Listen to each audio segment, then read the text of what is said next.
आज हम स्टडी करेंगे chemical properties of lipids. Lipids की केमिकल प्रॉपर्टीज क्या हैं, और उसमें सबसे पहले हम बात करेंगे हाइड्रोलिसिस की। हाइड्रोलिसिस हाइड्रोलिसिस किसे कहते हैं, यानी वाटर की मौजूदगी में जो हम ब्रेक डाउन करते हैं किसी भी सब्सटेंस की, इसे हम हाइड्रोलिसिस कहते हैं। और लिपिड के मतलब हम पढ़ चुके हैं कि ये क्या होते हैं। बेसिकली जो हमारे पास लॉन्ग चेन फैटी एसिड्स होते हैं, और जो ग्लाइसरोल है इसका जो है ये एस्टर होते हैं, ट्राई एस्टर होते हैं। मैं यहाँ पे ग्लाइसराइड्स का जो है वो ग्लाइसराइड का स्ट्रक्चर आपको दिखा देता हूँ। ये हमारे पास आ जाता है जी ग्लाइसराइड, ट्राई ग्लाइसराइड जिसे हम कहते हैं, ट्राई ग्लाइसराइड। इसकी अगर हम हाइड्रोलिसिस करें, वाटर की मौजूदगी में इसकी ब्रेक डाउन करें, तो किस तरह से कर सकते हैं। यानी मैं यहाँ पे लिख लेता हूँ H2O, वाटर का एक मालिक्यूल, ठीक है। तो इसको हम इस तरह से कर सकते हैं कि इसकी हम एसिड हाइड्रोलिसिस भी कर सकते हैं और बेसिक हाइड्रोलिसिस भी कर सकते हैं। पर नेचुरल सिस्टम में अगर हम देखें तो इसकी हाइड्रोलिसिस किस तरह से होती है कि एक एंजाइम होता है जिसे हम कहते हैं लाइपेज, वो इसको जो है वो हाइड्रोलाइज करता है।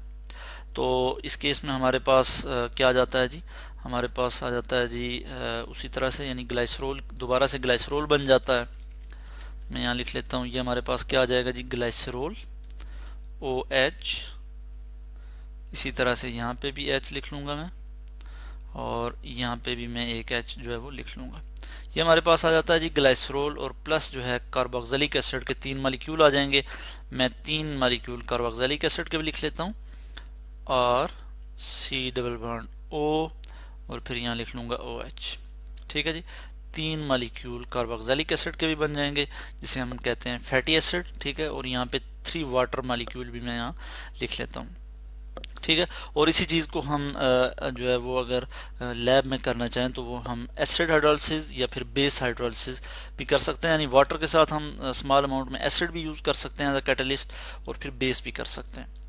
तो इस चीज़ को हम कहते हैं कि जब हम ट्राईग्लाइसराइड की हाइड्रोलिसिस करते हैं तो हमारे पास प्रोडक्ट क्या आ जाती है, ग्लाइसरोल, और फिर जो है फैटी एसिड में यहाँ लिख लूँगा फैटी एसिड्स। ठीक है जी, ये दोबारा से ये जो है बन जाते हैं। और इसी तरह से मैं एक और रिएक्शन आपको दिखाता हूँ, नंबर 2, और वो है जी सपोनिफिकेशन। सपोनिफिकेशन, और सपोनिफिकेशन क्या होता है कि जब हम बेस की मौजूदगी में फैट को हाइड्रोलाइज करते हैं, फैट या फिर जिसको मैं ऑयल कह सकता हूँ, ठीक है। बेस की मौजूदगी में अगर जब हम करते हैं तो हमारे पास जो है वो प्रोडक्ट क्या आता है, हमारे पास जो है वो साल्ट आ जाता है फैटी एसिड का, ठीक है। जिसको हम सोप भी कहते हैं, साबुन जो है हमारे पास ये साल्ट होता है फैटी एसिड का। और फिर हमारे पास ग्लाइसरोल भी जो है वो आ जाता है। तो इस चीज़ को हम यहाँ पे देख लेते हैं। मैं यहाँ से इसको उठा लूँगा, यहाँ से कॉपी कर लूँगा। ये हमारे पास आ जाता है जी ट्राईग्लाइसराइड, ट्राईग्लाइसराइड, और इसकी हम जो है वो हाइड्रोलिसिस करने जा रहे हैं in the presence of base. और यहाँ पे मैं लिख लेता हूँ in the presence of base, यानी plus NaOH, NaOH, aqueous NaOH हम यूज़ करेंगे, यानी इसमें वाटर भी जो है वो मौजूद होगा। और हमारे पास प्रोडक्ट क्या आ जाएगी, मैं ये आपको बता दूं, हमारे पास आ जाएगा कुछ इस तरह से आ जाएगा, यानी ग्लाइसरोल की फॉर्मेशन हो जाएगी। मैं इस चीज़ को यहाँ से कॉपी कर लेता हूँ, ग्लाइसरोल प्लस हमारे पास आ जाएगा फैटी एसिड का साल्ट आ जाएगा, यानी मैं यहाँ पे लिख लूँगा RC डबल बॉन्ड O, और फिर O, और फिर यहाँ पे Na, प्लस यहाँ लिख लूँगा, यहाँ पे माइनस लिख लूँगा। 3 मॉलिक्यूल, 3 जो है मैं यहाँ पे लिख लूँगा, 3 मॉलिक्यूल आ जाएंगे साल्ट के, फैटी एसिड का जो साल्ट है जिसको हम सोप कहते हैं, साबुन जो हम डेली जो है वो घरों में यूज़ करते हैं। इसी तरह से हम यहाँ पे भी 3 लिख लेंगे, 3 मॉलिक्यूल सोडियम हाइड्रोक्साइड के इन द प्रेजेंस ऑफ वाटर जो है ये हाइड्रोलिसिस करेंगे, ठीक है। ट्राईग्लाइसराइड की हाइड्रोलिसिस होगी तो हमारे पास प्रोडक्ट में क्या आ जाएगा जी, सोप आ जाएगा। इसी तरह से हम जो है वो थर्ड प्रॉपर्टी देखेंगे, हार्डनिंग ऑफ आयल्स, कि ये भी एक प्रॉपर्टी है लिपिड्स की। और यहाँ पे मैं आपको रिएक्शन दिखा दूंगा। ये हमारे पास जो है वो रिएक्शन आ जाता है कि जो आयल्स होते हैं, ठीक है। मैं यहाँ पे थर्ड लिख लेता हूँ। थर्ड क्या प्रॉपर्टी है जी लिपिड्स की, हार्डनिंग ऑफ आयल्स। जिसको हम हाइड्रोजनेशन भी कहते हैं। इसमें क्या होता है कि जो अनसैचुरेटेड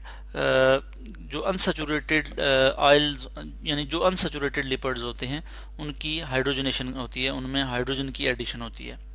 जैसे ये हमारे पास एक एस्टर है, ठीक है, और ये किसका एस्टर है जी, ये हमारे पास ओलिक एसिड का एस्टर है ग्लाइसरोल के साथ, जिसको हम कहते हैं ग्लाइसराइल ट्राइओलिएट, जो कि किस फॉर्म में ऑयल है, ठीक है, ऑयल है ये। इसकी जब हम हाइड्रोजनेशन करते हैं, हाइड्रोजन की मौजूदगी में सॉरी इसमें हम क्या करते हैं, हाइड्रोजन की एडिशन करते हैं निकल की मौजूदगी में, निकल एज अ कैटलिस्ट हम यूज़ करते हैं और इसको हम हीट करते हैं। तो इसमें से जो अनसेचुरेशन है यानी जो डबल बॉन्ड है इसके, ये ख़त्म हो जाते हैं और हमारे पास जो प्रोडक्ट आ जाती है वो क्या आ जाती है, ग्लाइसराइल ट्राइस्टीरेट, जो कि फैट है, ठीक है। अगर हम इसकी पार्शियल हाइड्रोजनेशन करें तो जैसे हम घरों में देखते हैं कि जो वेजिटेबल घी होता है, ठीक है, डालडा जिसे हम कहते हैं, ठीक है, वेजिटेबल घी, वो क्या होता है, वो पार्शियल हाइड्रोजनेशन ऑफ ऑयल की वजह से जो है वो हमें हासिल होता है, ठीक है। और अगर इसकी कंप्लीट हाइड्रोजनेशन करें तो हमारे पास सॉलिड ब्रिटल फैट जो है वो हमारे पास आ जाती है, ठीक है। तो ये भी एक प्रॉपर्टी है लिपिड्स की कि हम लिपिड की जो हाइड्रोजनेशन करते हैं इसके नतीजे में हमारे पास फैट्स आ जाती हैं और कमर्शियली हम इस रिएक्शन को जो है वो यूज़ करते हैं for hardening of the vegetable oil, vegetable oil की हार्डनिंग करते हैं for the production of vegetable ghee, ठीक हो गया। तो इस तरह से हम जो है हम देखते हैं कि ये भी एक प्रॉपर्टी है लिपिड्स की। तो इस तरह से आज हमने डिस्कस किया केमिकल प्रॉपर्टीज ऑफ लिपिड्स।